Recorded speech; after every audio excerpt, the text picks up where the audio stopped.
Hey everyone, welcome back to the Cyber Chronicles, your weekly deep dive from the Daily Signal. We are in week 45 and trust me, this one is gonna be packed. In the next few minutes you'll get a crystal clear view of what really moved the cyber world this week. From AI malware that finally went operational to a 600 million euros fraud network and the new Chinese law that gives company just 1 hour to report major incident. Now here's the payoff. By the end of this episode, you will know not only what happened, but why it matters and where things are headed next. Let's be honest, the cyber landscape isn't slowing down. AI is no longer just writing phishing emails, it's inside malware payloads. Governments are rewriting the rules, sometimes literally, to keep up. And yes, the money trail behind it is bigger than ever. Stick with me, I'll walk you through the week's key stories, but also the signals behind the noise. Why this attack happened, who benefits, and how they could reshape your next board meeting, your budget, your weekend patch list. And before we dive in, hit that subscribe if you haven't already, because each week we turn chaos into clarity. So, ready? Let's jump into this week's biggest cyber move. Alright, let's cut through the noise and focus on what really mattered this week. Because between the thousands of headlines, only a handful actually shape where security is heading. First big signal, state-backed operations are escalating. China's bronze butler, also known as Tick, pulled off a stealthy zero-day exploit against Japan's Landscope software. Very sneaky, targeted, and built for long-term access. On the other side, Russia's Sandworm is back at it, using data-wiping malware in Ukraine, this time hitting grain and logistics systems. If that sounds strategic, it's because it is. You don't attack food supply chains unless you're aiming to destabilize an economy, not just steal data. Then there's the criminal world, which clearly didn't take a break. Law enforcement dismantled a 600 million euros crypto fraud network. But here's the twist. At the same time, former cybersecurity pros were caught working with the Black Hat ransomware gang. Yeah, insiders turning black hat for cash. That's the kind of expertise for hire that blurs the line between cybercrime and cyber warfare. And it wasn't just governments and gangs. Even the University of Pennsylvania got pulled into the mess. A hacker claimed access to over $1 million profiles complete with wealth data. That's not just identity theft, it's fuel for precision targeted social engineering. So what's the pattern here? We are seeing the fusion of power, profit, and politics in cyberspace. Nation-states are flexing, criminals are scaling, and data has become the new currency, whether it's stolen, leaked, or weaponized. Stick around, in the next slide we'll follow that money trail and uncover who's really profiting from this chaos. And hey, drop a comment below. Which one do you think poses the biggest threat right now? AI-assisted espionage or insider-driven ransomware? Here's where it all starts to make sense. Because in cybersecurity, if you follow the money, you always find the motive. Let's start with the headline act. A 600 million investment scam dismantled across Europe. We are talking fake trading platforms, sleek websites, call centers pretending to be brokers, all run like a corporate machine. Victims thought they were investing in crypto. In reality, they were funding a well-oiled fraud factory. That's not your average basement hacker. That's organized crime with a business model and a quarterly target. And speaking of business models, the Black Cat ransomware group took a dark new turn this week. The three cybersecurity insiders, people who were supposed to defend companies, are now accused of joining the attackers. They used their knowledge from incident response jobs to help deploy ransomware and negotiate payments. Let that sink in. The defenders became the threat. It's proof that cybercrime has gone pro and that the next big risk may already be sitting inside your network. Meanwhile, legitimate businesses are bleeding cash. Marks and Spencer's just reported a 55% drop in profits, citing the lingering financial hit from its breach earlier this year. So when we talk about cyber risk, it's not an abstract IT problem anymore. It's a board-level profit leak. The cost of cleaning up, refunding customers, rebuilding trust, it's hitting the balance sheet hard. So what's the takeaway? Every actor in the space, state, criminal, insider, is chasing economic leverage. Whether it's ransom, fraud, or sabotage disguised as politics, the end game is exactly the same. Control through cash flow. And here's the kicker. The biggest financial weapon is not malware or ransomware. It's trust. Lose that and you're bankrupt before the next quarter. Coming up next, we'll see how this chase for money and power is pushing governments to flex their own cyber muscles. Stay tuned, it's getting geopolitical. All right, now we shift gears from money to muscles, because this week made one thing crystal clear. Cyber has become an instrument of state power. Let's start with China. Their TIC group, so known as Bronze Butler, quietly exploited a zero-day in Japan's Landscope software. This wasn't a smash and grab, it was surgical espionage. They used that backdoor to slip malware called Gokdor into systems that manage entire corporate networks. Think about the precision here, compromising the software that manages other computers. That's not just hacking, that's strategic infiltration. Meanwhile, Russia's Sandstorm kept up its cyber offensive against Ukraine, but this time they hit grain and logistics. And that's a message move. You're not just disrupting data, you are choking the economy. Cyber weapons are now part of economic warfare, plain and simple. Even in Europe, things are getting political. Italy's spyware scandal resurfaced, leaked data from a tool allegedly used against a political advisor. It's the same pattern we have seen in Hungary, Greece, and Spain. Commercial spyware built by private vendors used in politics. Cyber is not just battlefield tech anymore, it's a political lever. And it doesn't stop here. The telecom backbone itself took a hit. You might remember Ribbon Communications that confirmed a breach traced back to a nation-state actor likely focused on espionage. And SonicWall, the security vendor, found its own cloud service compromised by another state-linked group.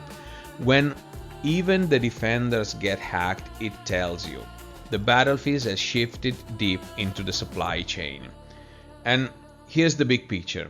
Nation states are not hacking for sport. They're reshaping influence through digital pressure.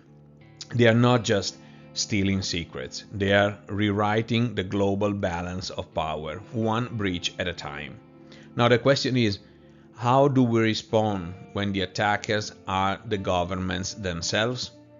That's where the next slide takes us, into the laws, rules, and the new front line of cyber policy.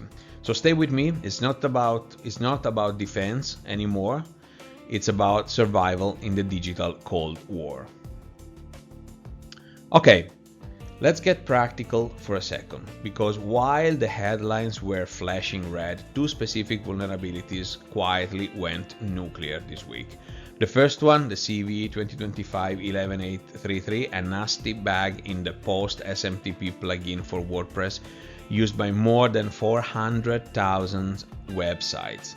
Attackers are already exploiting it to hijack admin accounts through exposed email logs. And it's a classic case of it's been patched for months, but no one updated. If you got that plugin, update to version 361 or higher, or you might be handing over the keys to your site. Then there's the CVE 2025-61932 in Motex landscape, the same software we talked about earlier that got exploited by China's TIC group. That once a 0-day that allowed stealthy remote code execution, now patched, but still actively scanned in the wild. It's a perfect example of how a single unpatched endpoint manager can turn your entire network into an open door. And don't sleep on the Oracle e-business suite, CVE 2025-61884, a sneaky server-side request forgery flaw with a federal patch deadline of November 10th. If you are in finance, logistics, supply chain, this one could be your blind spot. Now, here's the real so what. Attackers are not picking random targets anymore. They're following the patch cycle like traders follow the market. Every new CVE is a countdown clock, and the window between disclosure and exploitation is shrinking fast. So before you even grab that next coffee, make sure your team has confirmed exposure status for these 3 CVEs. Because once proof of concept code drops, and it always does, it's open season. And here's a thought. What if AI starts writing these exploits automatically the moment the CVE is published? We'll get into that in the next slide, and trust me, it's already happening. Alright, here's where things start to feel like science fiction, except it's not science fiction anymore. We have been talking about AI for years, how it writes emails, automates reports, boosts productivity, but this week AI crossed a line. It's now inside the malware. Google's threat intel team spotted new strains that actually query large language models during execution. Let that sink in. The malware itself is talking to AI. It's called PromptFlux and PromptSteal, 2 fresh families that use AI to rewrite their own behavior mid-attack. We are no longer fighting static code, we are fighting adaptive malware that learns on the fly. Think about it. An attacker can drop one payload and it morphs automatically based on your defenses, your logs, even your language settings. That means no signature, no predictable pattern, just pure adaptability. Here's what makes it even more dangerous. The same public APIs we use to build chatbots or analyze text now can be covered common channels. One sample literally used OpenAI's API as its command and control, hiding malicious commands inside normal-looking queries. So your firewall might see chat.openai.com traffic and think all good. Spoiler, it might be not. Now, before panic sets in, this doesn't mean AI has turned evil. It means humans are weaponizing it faster than we are regulating it. We are watching the early stages of an AI arms race in cybersecurity, and the offense is moving first. So what can we do about it? Start by monitoring outbound AI API calls from servers or endpoints that have no business talking to those domains.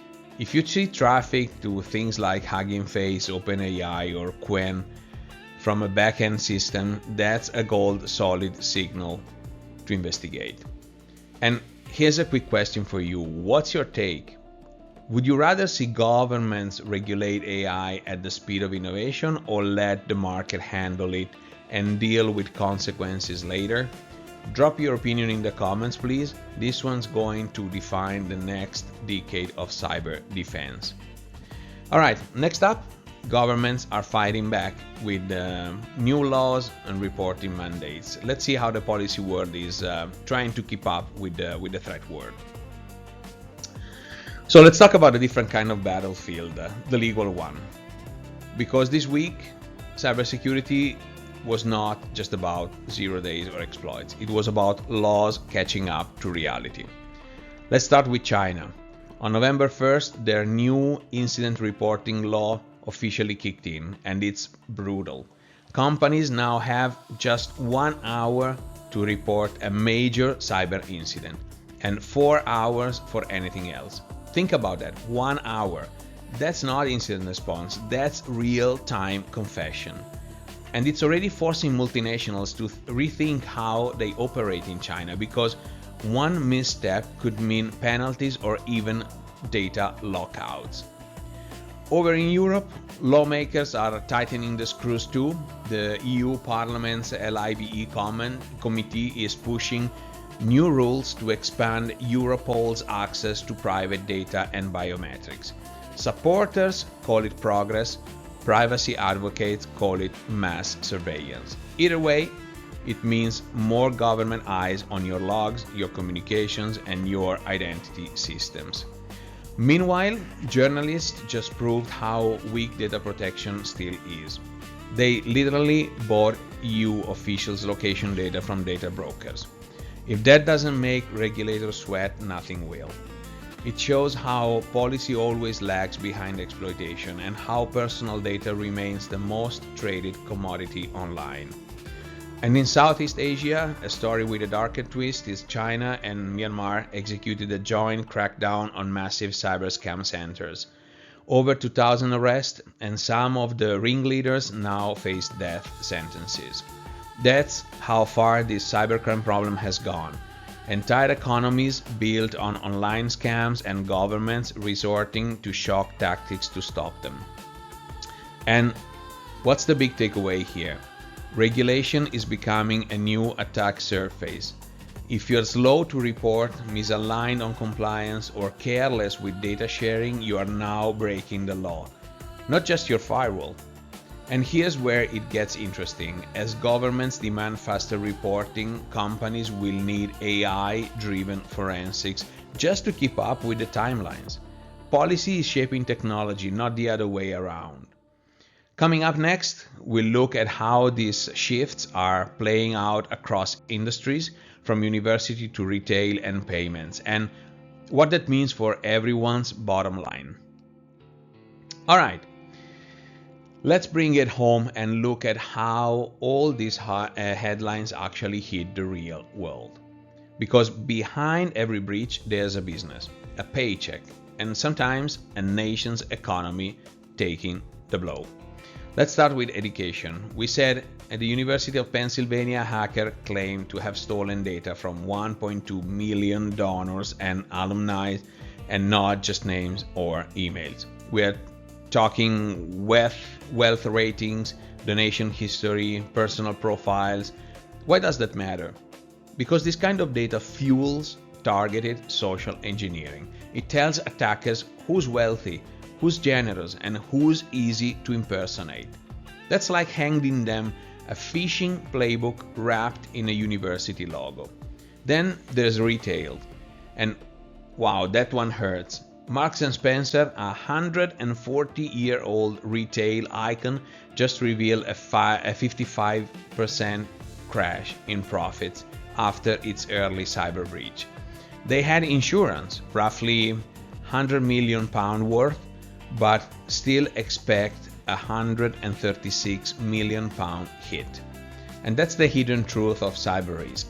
The money you lose is not just from recovery. It's from the trust that evaporates after an incident. You can patch systems overnight, but you cannot patch your reputation. Financial systems took a hit too. In Poland, Blik, one of Europe's most successful instant payment platform, was disrupted by a DDoS attack. It lasted only hours, but it caused nationwide transaction delays. It's proof that you don't need a massive breach to cause chaos, just a well-timed outage in the right place. And over in the telecom sector, Ribbon Communication disclosed a breach that may have exposed core network data.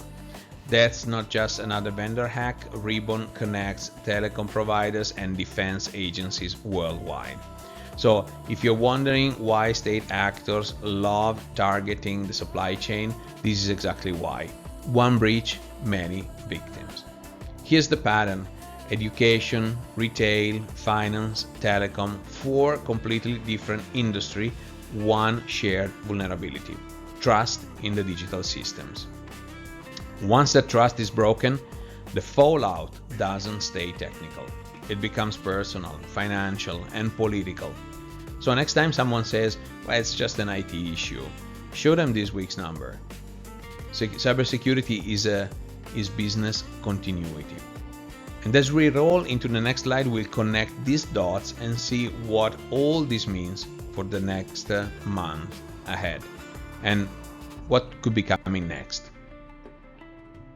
So, what do all these incidents really tell us about where things are headed? Because week 45 was not just noise, it was a preview of the next phase in cybersecurity. First big signal, the exploit cycle is collapsing. Remember that WordPress post SMTP vulnerability from earlier? It's already being mass scanned and we haven't even hit the weekend. We used to have weeks, sometimes months before exploits went public. Now it's days, soon it's gonna be hours. Attackers don't just wait for proof of concepts anymore, they are writing their own. Next, the AI-assisted tradecraft is spreading. We're already seeing it go beyond elite APTs. Now, even mid-tier phishing kits are being upgraded with AI-generated lures, adaptive payload, and voice cloning for scam calls. The tech that once cost millions is now sold in Telegram groups for $99. That's democratized chaos. On the policy front, actually, China's 1-hour rule is going to ripple far beyond its borders. Global companies operating there are being forced to rebuild their entire incident response process. Faster triage, faster reporting, faster containment. And over in the EU, new data sharing powers for Europol could reshape how digital evidence moves across borders.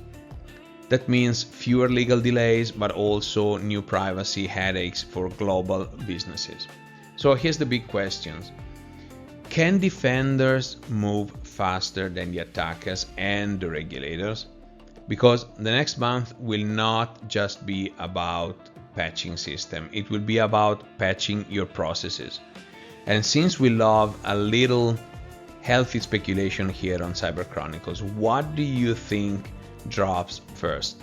A public POC for that WordPress flaw or the first AI-generated ransomware campaign? Drop your take in the comments, we'll track it together in the next episode. Now let's wrap this up with something actionable, your Monday morning game plan for staying one step ahead. Alright, we have seen the chaos, the trends and the power plays. Now let's land this with what really matters. What you can do before Monday morning to stay ahead. First, the quick wins. If your site uses WordPress, update it to the version 3.6.1 or higher today. It's actively exploited and patching takes minutes, literally. If you can't patch, disable it until you can. It's the easiest way to turn a potential breach into a known event. Next, land scope. If you're using Modex products, double check your version against CVEs 2025-61932.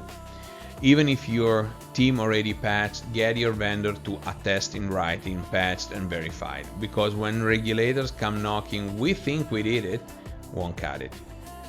And if your company runs Oracle e-Business Suite, make sure that CVE is closed. It's a server-side request forgery, SSRF, that could let attackers pivot straight into your internal apps.